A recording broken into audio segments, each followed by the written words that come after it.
Saudari dan saudaraku yang dikasihi Tuhan, saya ingin mengajak Anda semua merenungkan akhir dari Injil yang baru saja kita dengarkan.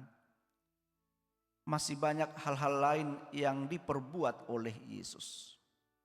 Tetapi jikalau semua itu harus dituliskan satu persatu, agaknya dunia ini tidak dapat memuat semua kitab yang harus ditulis itu.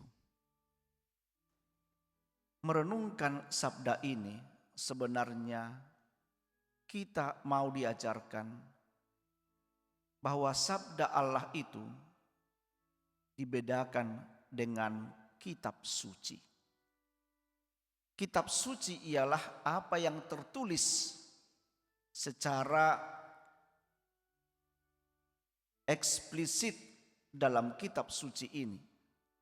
Tetapi sabda Allah itu terus berkumandang dari dulu, sekarang, dan akan masa-masa yang akan datang. Allah tetap bersabda.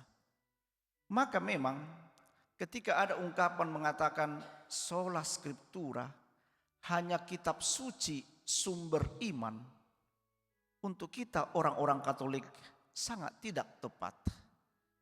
Karena kalau hanya kitab suci sumber iman, padahal hidup kita terus berjalan sampai sekarang dan ribuan tahun yang akan datang, apakah kitab suci itu mampu menjawab semua persoalan manusia?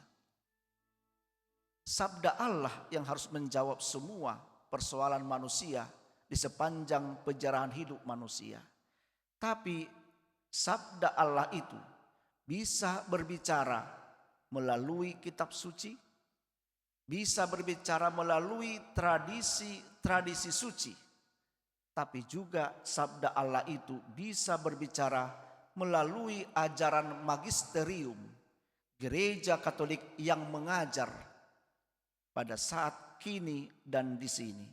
Sehingga apapun persoalan dalam sejarah manusia, karena magisterium ini, ajaran gereja yang mengajar ini, kita mampu berjalan pada iman yang benar, iman yang tepat. Contoh konkret ialah seperti tema kita pada tahun ini, merawat bumi sebagai rumah kita bersama. Di dalam kitab suci tidak pernah secara eksplisit dikatakan ini, ungkapan ini. Tetapi di zaman sekarang kita sadar dengan bimbingan Roh Kudus bahwa Allah itu mengingatkan gereja bahwa bumi ini pun harus sungguh-sungguh kita cintai, kita rawat, agar kita turut serta berpartisipasi dalam tata penyempurnaan ciptaan Allah ini. Maka saudari dan saudara, sumber iman kita adalah kitab suci, iya. Tradisi suci, iya. Tetapi magisterium, gereja yang mengajar terus-menerus berdasarkan bimbingan Roh Kudus, itu pun menjadi sumber iman kita.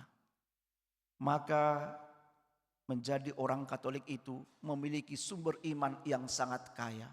Itulah yang membuat maka kita orang-orang Katolik mampu berjalan secara benar dan bijaksana di setiap perjalanan hidup kita, kapanpun itu kita berjalan berziarah di dunia ini. Maka mari bersyukur, bangga menjadi orang-orang Katolik yang memiliki sumber iman yang kaya, membuat kita terus-terus mampu memaknai perjalanan hidup kita. Amin.